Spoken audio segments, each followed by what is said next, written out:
things with narcissists can be quite cyclical, in particular in the context of romantic relationships. When they come across that new potential partner that they see as a potential love interest, they can be very quick to put the person on a very high pedestal. And insofar as the narcissist has not conquered the person yet, in a sense, the person doesn't really hasn't really displayed much interest in the narcissist yet. Still seems to be that challenge. In that phase, the narcissist really they're very quick to be all in, and they're very quick to convince themselves that that person might somehow be the solution to their emptiness, that that person could just be the factor to complete them, to be that missing piece to their puzzle to make them feel complete. And but once the narcissist has got the person to have an interest in the narcissist, once that's reciprocated and the thrill of the chase, so to speak, dies down, and the narcissist no longer has to work hard to conquer that person very quickly becomes devalued in the eyes of the narcissist. And the narcissist very, quite quickly loses interest in that person. It doesn't mean the narcissist wants that person to be out of the picture. It just means that the narcissist isn't going to work so hard to keep them happy. The narcissist to keep the dynamic interesting instead of flying off the thrill of the initial love bombing, that euphoria that comes with that whole novelty of the newness of that person. Because that euphoria isn't there anymore, the narcissist needs to keep it interesting, for the lack of a better term. And what they tend to do then is they quickly devalue the person, and they make the person basically constantly putting the person down. And one reason the narcissist devalues the person is because once somebody has a genuine interest in the narcissist, once somebody displays that openness and willingness to have that kind of companionship with the narcissist, that partnership, then at that point the narcissist devalues the person. And at some level, the narcissist knows they're not worth much, in a sense that they don't have much personal integrity. They fake everything. They fake so much. They fake their feelings because they don't like to face their true feelings. Um, if somebody falls for the narcissist being that constitution which they are, which is this broken person who tries to pretend they're okay, the narcissist just can't help but devalue that person, because deep down they're thinking, well, if this person truly cares about me, if this person really wants to be with me, then and if they're willing to go the long run with me, then there must be something wrong with them. So the narcissist, they want to bring people in. They want people to be in their gravitational pull. They want people to be interested in them. But once people fall into that zone, then the narcissist can't help but devalue them. And first and foremost, the narcissist devalues the person in their mind, thinking, okay, they've just lost a lot of worth in my view. And then the narcissist starts to apply these devaluation tactics, which is, saying things to put the person down and doing things to make the person feel bad. And that just becomes the new norm. And that phase, that devaluation phase, can last a long time. The occasional good stuff comes, but it's a pretty consistent devaluation from then on, until and if the person somehow manages to leave the picture. Maybe the narcissist gives them a good old discard, or maybe the person thinks, you know what, I've had enough, I'm leaving. If the person leaves the picture, then if the person's suffering a lot and hasn't moved on, then the narcissist most likely won't be coming back. And narcissists have ways of checking up on people to know how they're doing. So as long as the narcissist knows the person's not doing well, and they can see evidence of that, or they can feel evidence of that, then they'll probably keep their distance, and they'll feel good about themselves. They'll be gaining supply just from knowing that the person's not doing well.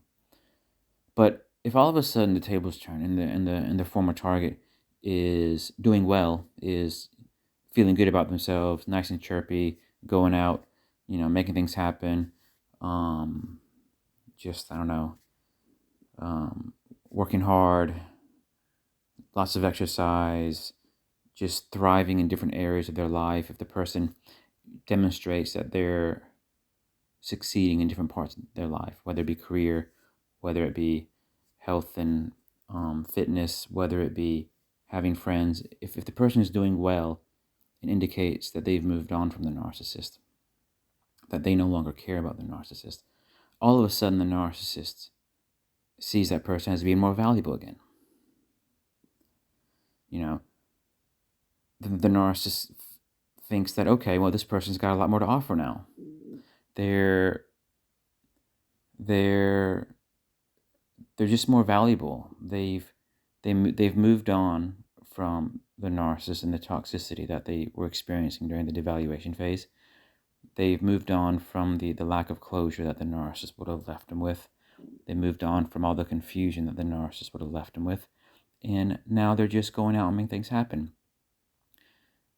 It's in moments where the former supply has actually moved on and is doing well and is not looking back and doesn't really care to have the narcissist back in their life, that the narcissist all of a sudden thinks, I need this person. They're doing better than me. They're feeling better than me. I need to take that stuff for myself. And so what the narcissist does, they start putting together all kinds of plans to go back and reconquer the person. And that's where this re-idealization comes in. That's where they start to idealize the person again. And in the narcissist's mind, sometimes they feel that actually, why did I let this person go? You know, they're doing so well, they're thriving. I need some of that to rub off on me. So the narcissist thinks, okay, there's a lot there to help fill their empty core. So if the former target hasn't really been through these cycles before with other narcissists, it's very likely that they might fall prey to this re-idealization maybe once or twice or 10 times before they realize something's just completely off. But basically, the fact that the narcissist sees somebody doing well who has the potential to supply them, because if that former target is doing well and they previously cared about the narcissist and they previously gave such good supply to the narcissist thinks, okay, they can do that again. But the thing is, once the narcissist conquers the person again, and the person starts having feelings or an interest in the narcissist, again, at some level, the narcissist thinks, oh, how can they possibly care for me? I'm a broken person, all that. You know, the narcissist devalues other people because they're actually devaluing themselves. If anybody fully opens up and is interested in the narcissist kind of thinks you're pathetic.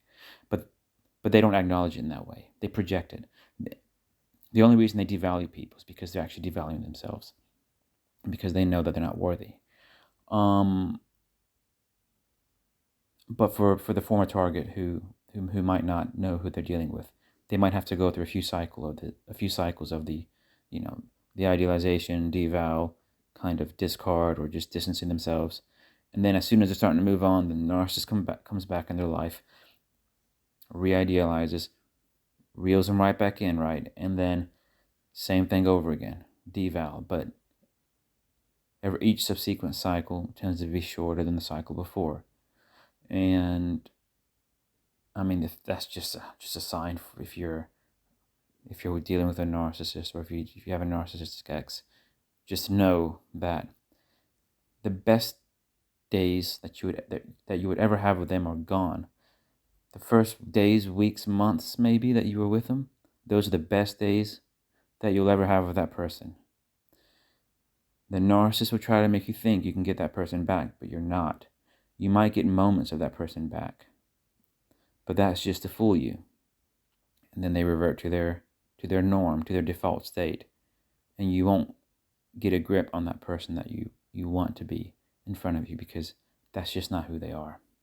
So yeah, narcissists operate in cycles.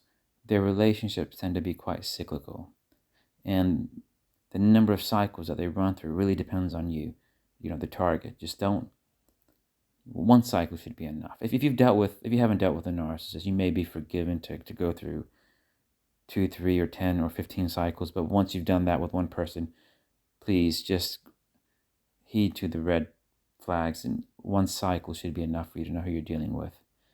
And then keep your distance.